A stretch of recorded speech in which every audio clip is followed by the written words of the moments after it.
It's really gonna be a bad time. Damn it. This is called The Morning Star. I haven't read it in a while. Yeah, you'll get what it's about. The me of myself has been filleted from the meat. Skin of my skin, burnt, crumpled, melting on the carpet. The stain in the corner, soda my mother shouldn't have been drinking.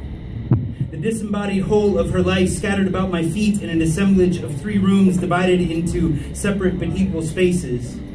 The quantification of a life, well, spent, for lack of a better word. Unknowing glances from the slivers of her that echo in the random collection of things that were never let go of.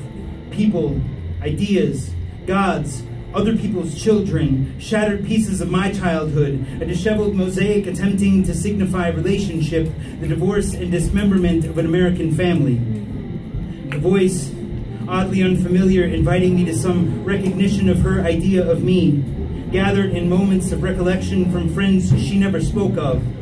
Friendships I'm not sure she ever knew were there, or perhaps just the ghosts of some guilty stuck deep inside of someone's fear of dying. Without context, it's impossible to tell.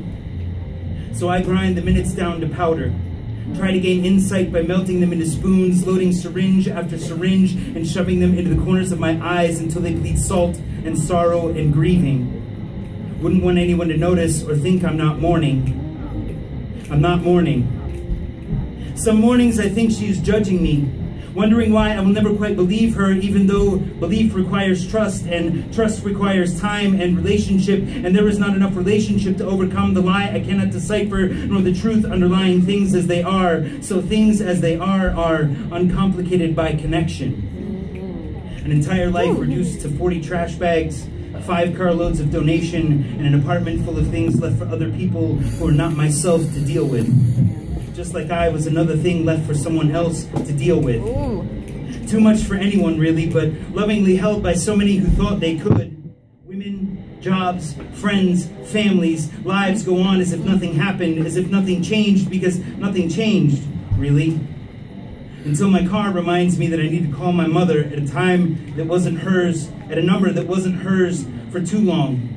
Never reprogrammed. Old, disconnected.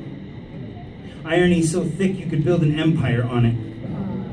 Automaton beckons, would you like to call Mom? My own voice nearly laughing at the thought of such a thing, telling me who she was to me, but nothing about the hollow, now more than merely symbolic. This degeneration winding down into the quiet, relieving calm of God. Grant me the serenity, and the things I cannot change could fill the universe. My breath, an anachronism of being, always coming back to me when it's comedically appropriate. Laughing in church, preparing to read Rumi to a room full of strangers, pretending to be strong, all the while wondering why I'm not crying. I should be crying. I should be mourning. I'm not mourning. Why am I not mourning? Easy. I didn't lose anything as important to me as a mother should be. Like it or not, it's how I feel. Why, what I am mourning, if anything, is the knowledge that I will never be able to create any relationship with her worth mourning. I don't regret it. Just accept it. And that is the sadness that fuels the tears when I think of her. Not what I am missing, but what we should have had. What we will never have. So now I am left with this hollow, this soundless echo that I am certain is what inspired the idea of limbo. And I will still be a soundless echo existing beyond the grace of the name for God on the lips and hearts of children until some years from now, while reminiscing over the fact that everyone who knew my mother said I was the only thing she ever talked about, and that all she ever talked about was how proud she was of me, and how that made me embarrassed because I didn't know her well enough for her to be able to say that to me and ever believe it was true. Splendor, mirth, good cheer. These are the things we pray for. This is what we mourn. This is the cup we beg to have pass over us, if it be your will, not mine. Why am I not mourning? I'm not mourning because I am a godless child, a soundless echo with an ashen mother standing in line at the airport awaiting the punchline and bag search. The attendant, courteous, wipes the vessel down. I lie and tell him it is unopened.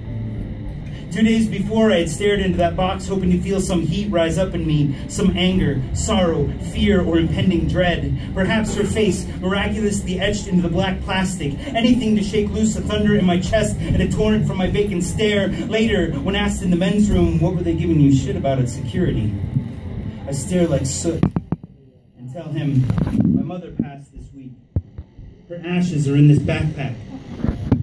He stumbles frantically backward over his question like a frightened child and mumbles a condolence.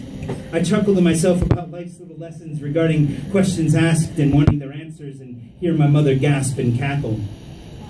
It feels like every person in the airport knows what has happened and is staring at me with pity, and I feel guilty, then spiteful, because I am not helpless, and pity is something I never wanted nor asked for, and I'm still not mourning. Why am I not mourning? I suspect there will come a day, some wildflower June, or bright September, or willing November, when I will become a fountain, and no one, myself included, will understand why.